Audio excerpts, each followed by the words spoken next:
What is the principle of least privilege?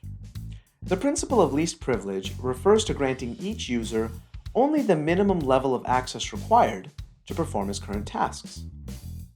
Why do elevated permissions increase risk? Well, cybercriminals often try to exploit accounts that have elevated or administrative privileges.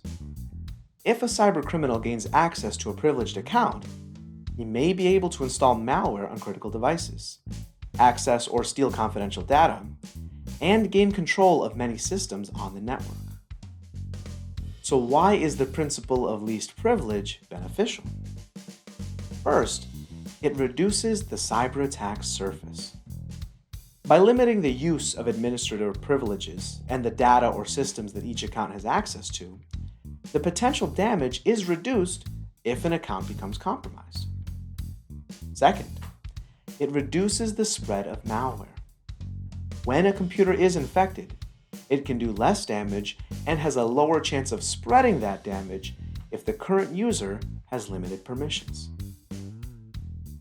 Now, how can managers and tech support personnel apply the principle of least privilege? Well, there are several ways. First, if administrative access must be granted temporarily, remove it as soon as the task at hand is complete, rather than leaving it in place indefinitely.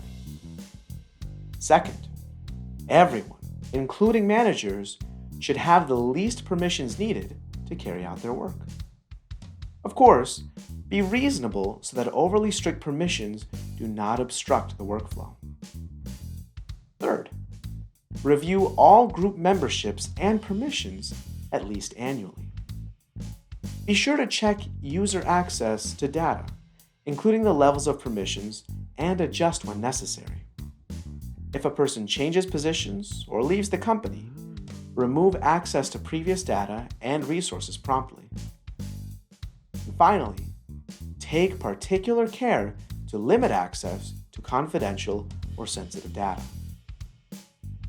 Now, what can you personally do to apply the principle of least privilege in your company? Evaluate which data and systems you can access. If you have permissions that are not currently needed for your job, take the initiative to discuss it with your manager.